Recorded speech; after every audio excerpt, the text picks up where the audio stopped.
자, 지난 4일 파면된 윤석열 전 대통령, 오늘 오후 5시 대통령 관저에서 나와서 서초동 사저로 이주할 예정인 가운데 향후 경호처의 경호 수위에도 관심이 쏠리고 있습니다. 네, 윤 전 대통령의 파면으로 대통령 기록물 이관 작업도 진행 중인데요. 자세한 소식 이고은 변호사와 함께 짚어보겠습니다. 어서 오십시오. 오세요. 안녕하세요. 예. 지금 2시 11분을 지나고 있기 때문에 약 한 2시간 한 50분 뒤면 윤 전 대통령이 한남동 관저에서 퇴거를 하게 됩니다.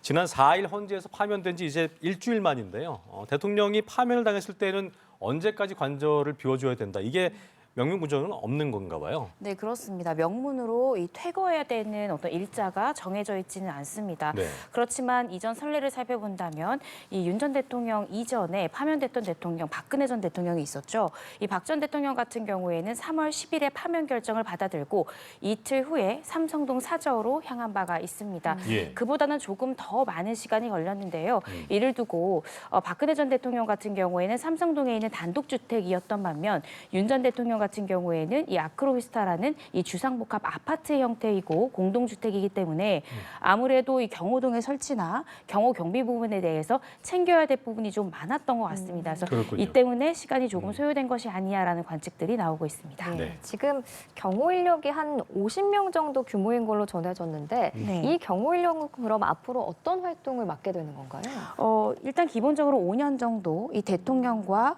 그 가족, 뭐 김건희 여사가 되겠죠.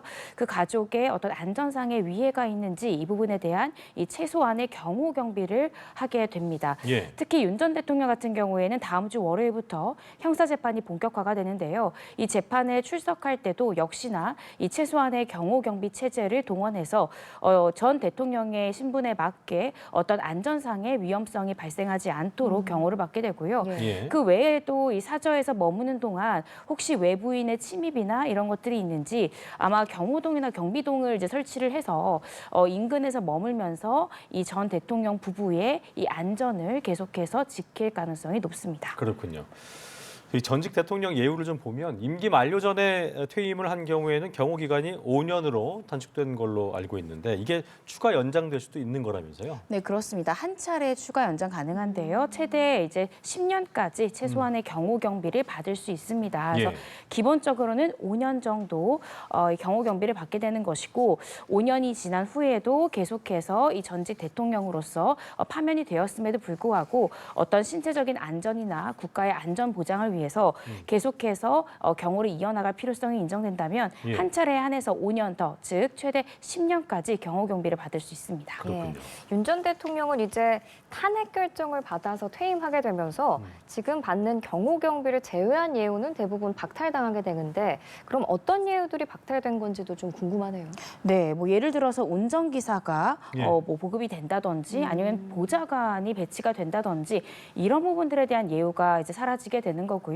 그 외에도 윤 대통령이 현재 수령하고 있는 봉급이 있지 않습니까? 그 해당 월급의 원래 95% 정도를 연금으로 수령을 할 수 있는데 파면됨으로써 이 연금 수급도 받지 못하게 됩니다. 그렇군요. 또 이 서거 후에 이 국립묘지에 안장이 될 수 있는데 파면이 되었기 때문에 이 국립묘지에 더 이상 안장될 수 없는 그런 상황에 처했습니다. 그렇군요. 자, 이제 옮기게 되는 곳이죠. 서초동 아크로비스타 아까 말씀하셨는데 그 주상복합 사저의 경우에는 윤 전 대통령 부부가 취임 이후에도 6개월가량 그 거주를 하면서 출퇴근을 했기 때문에 당시 일대가 이제 그 특별 경호구역으로 지정이 됐었잖아요. 네. 앞으로는 이 부분은 해당이 안 되는 건지 아니면 뭐 그때처럼 똑같이 특별 경호구역으로 지정이 되는 겁니까? 어떻게 봐야 됩니까? 지금까지 나온 보도 내용에 따르면 최소한의 경호 경비만이 지원이 되기 때문에 현재 지원되는 인력 이 50명만으로는 예. 특별 경호구역을 실제로 실행하기 어렵다라고 합니다. 그렇군요. 그래서 대통령 경호처에서는 지금 배정된 인력만으로는 이 특별 이 경호구역 지정은 좀 어렵고 예. 지금 가능한 50명의 인력에서 이 경호 경비를 이어가는 정도로 예정하고 있다라는 보도 내용이 나오고 있습니다. 그렇군요. 이제 오늘 오후 5시에 관저에서 사저로까지 어떻게 이동을 할지는 보안 상황인데 오늘이 또 금요일이고 퇴근 시간이랑 좀 겹치다 보니까 교통이 복잡해질 우려도 있잖아요. 이 부분에 대한 대비도 좀 필요해 보이거든요. 그렇습니다. 아마 이 부분 두고 이제 경찰이든 경호처든 이 교통 통제 부분에 대해서 계속해서 논의를 하고 있는 것으로 보도가 나오고 있는데요. 예. 오늘 오후를 선택한 것도 주말 오후보다는 평일 오후가 조금은 덜 혼잡할 것이다라고 예상을 하여서 이 금요일 오후 5시로 정했다라는 보도 내용이 나오고 있습니다. 네. 저희 사무실도 사실 이 근처라서 여기 굉장히 통행량이 많거든요. 네. 그리고 윤 전 대통령이 실제로 이 서초동 사저에서 대통령으로서 출퇴근을 할 때도 상당히 혼잡했고 그때 당시에는 이 특별 경호구역으로 지정됐기 때문에 그 출퇴근하는 시간 동안 어떠한 차도 좀 통제가 되는 그런 상황이었습니다. 근데 아마 오늘 지금 계속해서 이삿짐들이 옮겨지고 있는 그런 상황인데요. 윤 전 대통령 부부가 이 관저를 나와서 이 사저로 이동할 때는 네. 어느 정도 교통 통제는 이루어질 것 같고요. 교통 통제 하에서는 5분 정도가 걸린다라는 이야기가 나오고 있어서요. 네. 아마 통제 하에 좀 빠르게 이동이 되지 않을까라는 생각이 그 듭니다. 거리가 사실 한남동부터 서초동까지 멀지 않기 때문에 그게 이제 뚫려 있다면 금방 갈 수 있는 거리인데 교통을 통제를 하는 거군요.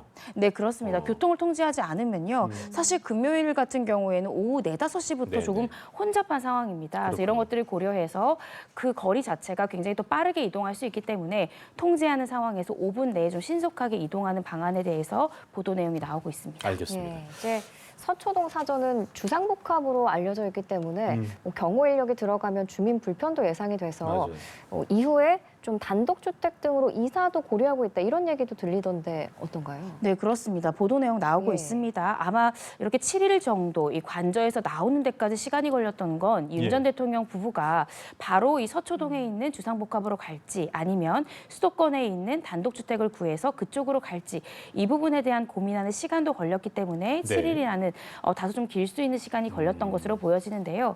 그런데 사실은 7일이라는 시간이 어떤 새로운 주택을 구하기는 좀 짧은 예. 시간입니다. 그래서 이런 것들을 고려할 때 일단은 서초동 사저로 가고요. 이후에 이 경기도권이랄지 서울 외곽 쪽으로 아마 단독주택을 구해서 옮기는 방안까지도 고려하고 있다는 보도 내용 나오고 있습니다. 예. 그 이후로는 현재 윤 전 대통령 부부가 반려견, 반려묘, 애완동물을 11마리나 키우고 예. 있거든요. 또 이 서초동에 있는 주상복합 자체가 많은 주민들이 함께 지금 생활하고 있고 저도 그곳을 많이 이용하긴 하지만 지하 1층과 지하 2층에는 상점들이 다수 있습니다. 인근 주민들과 또 많은 법조인들이 있는 곳이기 때문에 주민들의 이용이 잦은 곳입니다. 따라서 경호 경비가 조금 어려울 수 있고 특히나 파면된 대통령이기 때문에 배정된 경호 인력이 적습니다. 50명 정도의 인력을 가지고 공개된 장소에서 경호 경비를 이어간다라는 것이 현실적으로 좀 어려울 수 있기 때문에 아마 제3의 장소를 함께 물색하고 있을 가능성이 높을 것 같습니다. 그렇군요. 자, 다음은 대통령 기록물 이관에 대한 부분을 좀 짚어볼 텐데 대통령이 파면되면서 현 정부의 대통령 기록물 이관 작업이 시작이 됐습니다. 다름 아닌 이제 계엄 관련 기록이 대통령 기록물로 이제 지정돼서 이게 30년 동안 비공개로 봉인될 가능성이 제기가 되고 있는데요. 이 때문에 논란이 일고 있는데 뭐 법적인 방법이랄까요? 이런 것들이 있습니까? 그건 없습니다. 사실은 이 모든 건 한덕수 권한대행이 결정하는 것이다. 이렇게 이해하시면 될 것 같습니다. 일단은 대통령 기록물이란 무엇일까를 먼저 살펴봐야 될 것 같은데요. 대통령이 직무 집행 중에 발생한 기록물, 뭐 대통령 경호처 등 이 국가기관이 생산한 모든 기록물들을 대통령 기록물이다라고 정의하고 있습니다. 예. 이 대통령 기록물 같은 경우에는 원칙이 공개됨이 원칙입니다. 그런데 일부 특별한 사정하에 있는 기록물들은 대통령 본인이 직접 이 대통령 지적 기록물로 지정을 하게 되면 짧으면 15년, 길면 30년까지 이 열람하거나 사본 제작이 불허될 수 있는 그런 상황입니다. 보통은 대통령 본인이 이 지정을 하게 되어 있지만 현재 윤 전 대통령은 파면된 상황이기 때문에 현재 대통령으로서의 역할을 대신하고 있는 이 한덕수 권한대행이 대통령 기록물 중에 어떤 것을 열람 등사 불허하는 지정 기록물로 지정할지를 고심을 하고 있는데요. 지금 어떤 경우에 예외적인 경우에 공개가 되지 않는 지정이 되냐 그 사유를 좀 살펴보면 대표적으로 두 가지가 있습니다. 공개될 경우에 국가 안전보장에 중대한 위험이 초래가 될 수 있는 그런 기록물의 경우에는 15년의 범위 내에서 보호기간을 설정할 수 있고요. 예. 또 한 가지 사유가 개인의 사생활과 관련한 기록물의 경우에는 보통은 보호기간이 15년 이내로 설정이 되지만 개인 사생활과 관련될 때는 최장 30년까지 열람 등사가 불허되고 심지어 법원 법원이나 국가기관이 자료 제출을 요구하더라도 거부할 수 있습니다. 그렇군요. 때문에 계엄 관련한 것들 혹은 또 윤 전 대통령이 체포영장 집행을 거부했을 때 경호처에서 생산한 기록물 이런 것들이 현재 수사와 재판을 받고 있는 것인데요. 이것이 지정기록물로 지정될 경우 수사기관이든 법원이든 이 자료 제출을 더 이상 요구할 수 없다는 점에서 일각에서는 파면됐을 경우에는 그 지정기록물의 지정 범위를 좀 보수적으로 해야 되는 것이 아니냐라는 이야기들이 나오고 있습니다. 그렇군요. 윤 전 대통령의 탄핵 심판은 끝이 났지만 현재 내란 우두머리 혐의로 형사 재판을 받고 있습니다. 이번 달 14일, 그러니까 다음 주 월요일부터 본격적으로 진행이 되는데 가장 관심인 부분은 그 헌재가 결정문에 담은 내용이 과연 형사 재판에도 영향을 미칠까이거든요. 이거 어떻게 전망하세요? 물론 법적으로는 이 헌법재판과 형사재판은 다르기 때문에 반드시 결론이 뭐 100% 동일하게 나올 것이다라고 단정을 할 수는 없습니다. 그렇지만 이번 헌재의 결정문은 분명한 것은 윤 전 대통령에게 굉장히 불리하게 형사재판에서 작용할 수 있다는 것입니다. 네. 그 이유는 결국 이 재판의 종류는 달리하지만 두 재판이 분석하는 이 사건은 결국 동일한 사실관계를 기반으로 하기 때문인데요. 이 형사재판의 주요 제명인 내란죄는 일정한 법적 구속 요건을 충족해야만 죄가 인정이 됩니다. 국헌을 문란할 목적으로 폭동을 일으킨 자를 내란죄로 처벌하도록 되어 있습니다. 예. 그런데 이번 헌재 결정문에서 재판관 8인이 만장일치되어 나온 결정문 내용을 좀 살펴보면 예. 결국 국가기관인 국회의 기능을 마비시키고자 무력화시키고자 군을 투입했고 정치인들에 대한 체포 지시가 있었다라는 점은 헌재 재판관 8명이 함께 다 인정한 부분이고 네. 그 인정의 바탕에는 형사소송의 기록들이 그 기반이 되어 있습니다. 네. 따라서 이런 것들을 종합해서 고려할 때 국헌문란 목적, 즉 내란죄의 일부 구속 요건이 인정될 가능성이 지금으로서는 조금 더 높아진 상황이다라는 생각이 들고요. 따라서 윤 전 대통령 측은 아마 형사재판의 전략을 조금 바꿀 가능성이 있습니다. 그렇군요. 내란죄에 성립하지 않는다라는 주장보다는 지금 현재 형사재판을 담당하고 있는 지기현 부장판사가 구속 취소 결정문에 썼듯이 공수처의 수사권이 있는지 현재로서는 의문이 든다. 즉 공소 기각을 조금 더 강하게 주장할 가능성이 있고요. 예. 또 국가문란의 목적보다는 과연 이것이 폭동에 해당하느냐라는 두 번째 구성 요건에 해당하지 않는다. 이 점에 방점을 찍고 조금 더 변론 전략을 수정할 가능성은 있어 보입니다. 예, 지금 파면이 된 상황이기 때문에 불소추 특권이 사라졌잖아요. 네. 그렇기 때문에 검찰이 직권 남용 등의 추가 기소를 할 가능성이 지금 열려 있는 건가요? 매우 높습니다. 왜냐하면 김용현 전 국방부 장관 같은 경우에도 12월 3일 전후 그리고 당시에 있었던 행위로 윤 전 대통령의 공범으로서 중요 임무 종사자로 재판을 받고 있는데요. 내란죄뿐만 아니라 직권남용, 권리행사 방해 혐의로 김용현 전 장관 등도 함께 재판을 받고 있습니다. 따라서 같은 사실관계에 대해서 공범이 두 가지의 제명에 해당이 되었다는 것은 당연히 윤 전 대통령도 두 가지 제명으로 수사를 받은 것은 맞습니다. 그런데 기소될 당시에는 윤 전 대통령이 전직이 아니라 현직 대통령 신분이었기 때문에 이 직권남용 부분에 대해서 검찰은 고심을 했습니다. 이것은 불소추 특권에 해당될 수 있는 제명이기 때문에 일단은 분명한 내란죄만 일단 기소를 해놓고 이후에 윤 전 대통령에 대한 아마 헌재의 심판 결과를 지켜본 것 같은데요. 결국 동일한 사실관계를 둔 만큼 윤 전 대통령의 소환 조사 없이 곧바로 직권남용 부분에 대해서 추가 기소를 서두를 가능성이 높고요. 이렇게 해야만 현재 받고 있는 이 내란 혐의 재판에 함께 병합해서 심판을 받을 수 있기 때문에 아마 공판검사는 조만간 이 직권남용 혐의에 대해서 윤 전 대통령을 추가 기소할 가능성이 대단히 높다라는 생각이 듭니다. 그렇군요. 그러면 말씀해 주신 것처럼 직권 남용죄로 추가 기소를 할 경우에 구속영장을 재청구할 가능성도 거론이 되는데 재구속될 가능성은 얼마나 있을까요? 저는 뭐 이번에 지금 현재 재판을 받고 있는 내란죄 혐의로 구속 취소 결정이 나왔지 않습니까? 결국 직권남용으로 저는 조만간 검찰이 추가 기소할 것이다라고 예. 보고 있는데 직권남용 혐의도 결과적으로는 12월 3일에 있었던 비상계엄 당시의 상황을 직권을 남용해서 권리행사를 방해했다는 혐의이기 때문에 결국에는 동일한 사실관계를 둔 것이고 수사 또한 동일하게 공수처에서 했습니다. 그런데 해당 재판부에서 구속을 취소했던 것이 바로 공수처의 수사가 적법했느냐 그 부분이 의문이다라고 적시를 했습니다. 그런데 직권남용 부분도 역시나 수사의 뿌리가 같습니다. 따라서 아마 이 직권남용 부분으로 다시 한 번 더 구속영장 청구할 가능성은 조금 낮을 것 같고요. 만약 윤 대통령에 대해서 구속영장이 다시 청구가 된다면 그것은 제가 조심스럽게 추측을 해보자면 우리가 말하는 이른바 이 명태균 게이트 관련한 이 수사가 본격화될 것이거든요.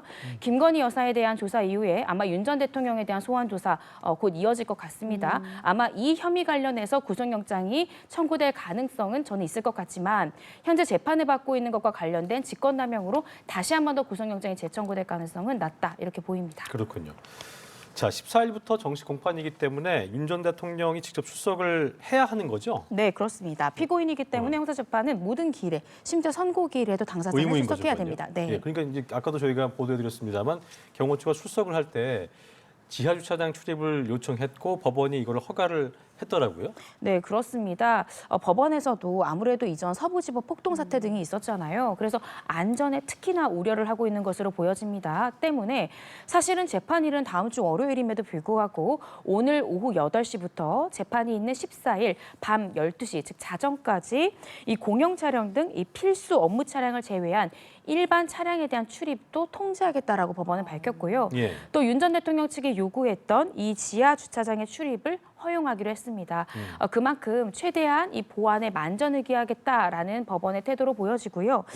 따라서 법원에서는 일부 진출입로를 폐쇄할 것으로 보여지고요. 이 해당 기간 동안 이 법원으로 들어가는 법조인도 있을 것이고 또 다른 사건의 피고인도 있을 것이잖아요. 아무리 사건 관련자라 하더라도 일단은 강화된 면밀한 보안 검색을 모두 실시하겠다라는 방침도 내놓았습니다. 네. 이런 가운데 윤 전 대통령 파면에도 직을 유지하고 있는 김성훈 경호차장 그리고 이광우 경호본부장의 논란입니다. 네. 경호관들이 막 반발해서 연판장까지 돌리고 있는 상황이라고 하는데 두 사람이 이렇게 계속 직을 유지하는 게 법적으로 문제가 되는 건 아닐까요? 본인이 사퇴하지 않는 한 현재 뭐 이 두 사람에 대해서 어떤 징계위 회부되거나 그런 건 아니잖아요. 때문에 이를 두고 뭐 당장 이렇게 직을 유지하는 것이 어떤 위법하다라고 단정할 수는 없습니다. 특히 김성훈 이 차장 등에 대해서 구속영장이 청구됐지만 공소 사실이 아직까지는 일부 소명이 좀 부족하다. 또 구속 사유가 인정되지 않는다면서 그렇죠. 법원에서는 영장까지 기각된 상황이기 때문에 예. 아직 기소 여부가 불투명한 상황입니다. 때문에 이를 두고 계속해서 직을 수행함이 위법하다라고 우리가 단정할 수는 없을 것 같습니다. 다만 이 부분은 좀 볼 수 있을 것 같습니다. 보통 경호처 공무원뿐만 아니라 일반 공무원들도 어떤 비위 사실로 형사 수사를 받는 중에는 직위가 해제가 돼서 잠시 동안은 그 직무를 수행할 수 없는 상황에 처하거든요. 그래서 그 수사 결과가 검찰에서 기소하느냐 아니면 불기소하느냐에 따라서 다시 직무로 복귀하는지가 결정이 되는데 이런 직위 해제 부분에 대해서 어떠한 처분도 받지 않았다는 점에서 아마 경호처 직원들의 반발이 있는 것으로 보여집니다. 그런 압력은 계속 또 이어질 걸로도 예상해 볼 수 있겠는데 네. 이후에 수사도 좀 짚어봐야 할 것이 비화폰 서버 확보가 굉장히 중요한 부분이잖아요. 이건 이제 못하게 되는 건가요? 결과적으로? 아니요, 그렇지 않습니다. 사실은 윤 전 대통령이 경찰에 입건됐지만 아직 조사를 받지 않은 한 가지 혐의가 남았죠. 바로 이 특수 공무집행 방해 혐의로 이 김성훈 차장뿐만 아니라 윤 전 대통령도 체포영장 집행을 이 경호처를 이용해서 막았다라는 점에서 혐의를 받고 있습니다. 이 때문에 경찰에서는 아마 조만간 윤 전 대통령에 대해서 피의자 조사를 위해서 소환할 것으로 보여지는데요. 예. 결국 영장 집행을 막았다 이 부분에 대한 증거를 확보하려고 하더라도 역시나 경찰은 또다시 압수수색 영장을 청구할 가능성이 굉장히 높다라는 생각이 그렇군요. 듭니다. 예. 그런데 현재로서는 윤 전 대통령이 현직 대통령 신분도 아니고 예. 또 지금 현재 김성훈 차장이 이 경호처 내부에서 굉장히 본인의 신분이 조금 어떻게 생각하면 불안정한 그런 상황 같습니다. 그래서 이전에는 이 압수수색 영장을 집행하러 경찰이 나왔을 때 적극적으로 김성훈 차장 등이 막았었지만 만약에 이번에 새로 영장이 신청되고 발부된다 하면 이번에는 경호처의 대다수가 다른 모습을 보일 수도 있습니다. 그럴 수 따라서 있다. 비화폰이랄지 아니면 당시에 이 체포영장 집행 관련해서 어떠한 방해가 있었는지 이 부분에 대한 것은 또다시 압수수색이 집행될 가능성은 우리가 배제할 수 없을 것 같습니다. 네, 알겠습니다. 오늘 말씀은 여기까지 듣겠습니다. 이고은 변호사와 함께했습니다. 말씀 고맙습니다.